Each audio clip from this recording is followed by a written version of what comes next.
Habari ya saizi, tunaanza simulizi yetu hii mpya ya huyu mwanadada ambaye anasema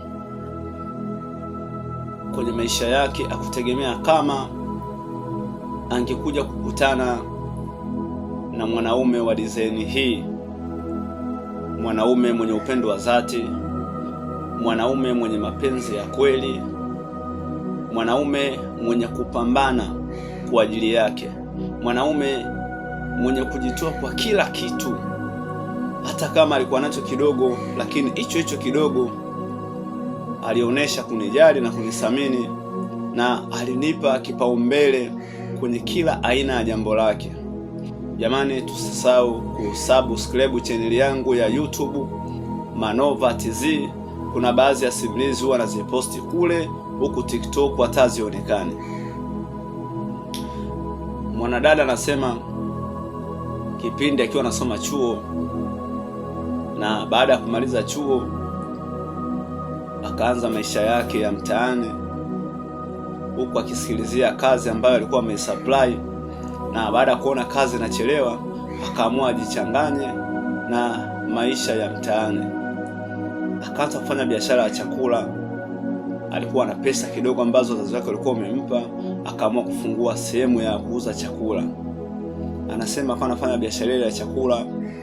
Siku moja akiwa kwenye ofisi yake, kuna kijana ambaye alikuwa amekuja pale kwenye ile ofisi, akawa amenunua kile chakula, na baada ya kununua kile chakula akamwambia, kiukweli chakula chako ni kizuri sana, yaani mikono yako Mwenyezi Mungu ameipa tunu na nuru, yaani mikono yako imebarikiwa sana. Natamani siku moja nije kupata mwanamke ambaye akipika chakula chake basi kitakuwa na ladha ya testa kama chakula chako hiki. Najua sikufahamu, pia unifahamu, lakini asante sana.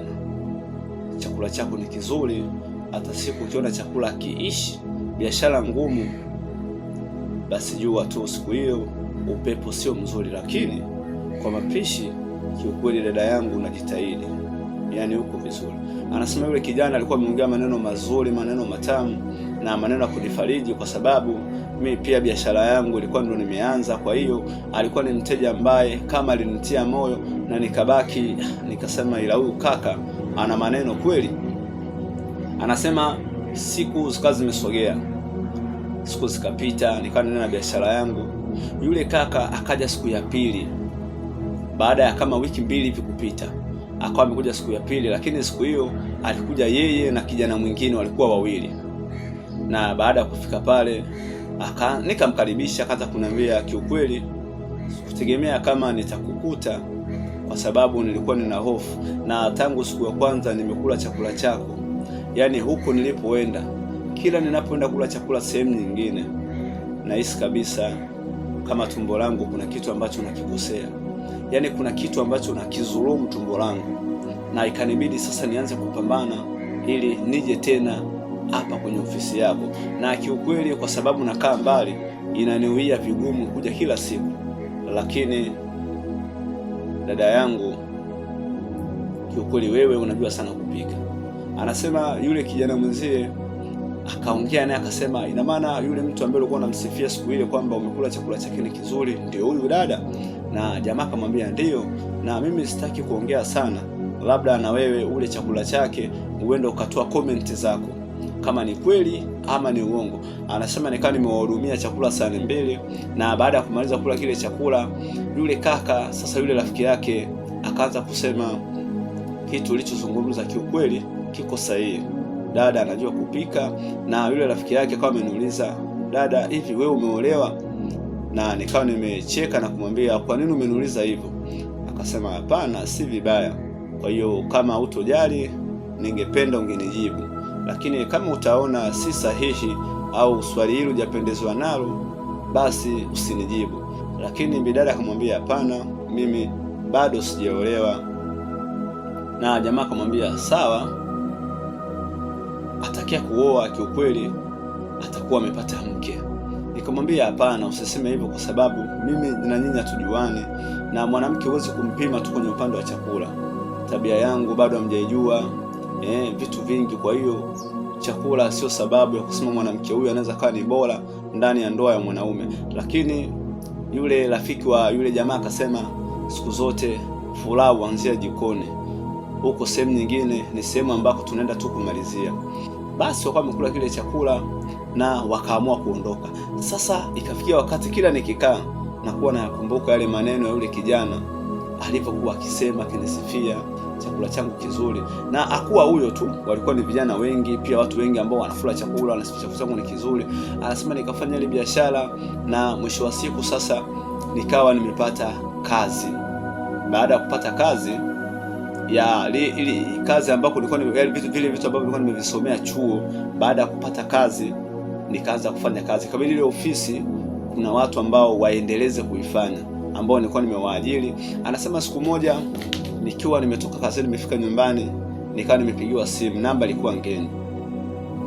Baada ya kupokea simu nikasikia sauti ikiniambia, habari yako, nimekuja leo ofisini lakini sikuweza kukuona na baadhi ya watu ambao nimewakuta, lakini wakaniambia kwa sasa wewe haujishughulishi tena na masuala ya kupika, umeanza kufanya kazi. Kuna kazi ambayo ulikuwa umeapply si huko. Na nikamwambia ndiyo, lakini ofisi yangu ipo kwa sababu wale watu bado wako chini yangu na pia ni ofisi yangu. Akanambia ndiyo, nalielewa hilo, lakini mimi nilikuwa nimevutiwa sana na mikono yako ya upishi. Anasema baada ya kusikia hilo neno, moja kwa moja nikawa nishajua ni nani ambaye anazungumza hayo mambo. Nikamwambia ina maana ni yule kaka leo umekuja tena ofisini kwangu? Akanambia ndiyo, nimekuja lakini kwa bahati mbaya sijakupata. Kwa hiyo nimekula, lakini sio mbaya. Natamani siku nikija tena basi wewe uwe miongoni mwa siku hiyo utakie kipike chakula. Anasema yule kaka nikaa nimesave namba yake, pia akaanza kunitafuta. Kuna wakati ananipigia salamu, mambo poa, namjibu vipi, kazi unaendeleaje, salama. Tulikuwa tunawasiliana sana.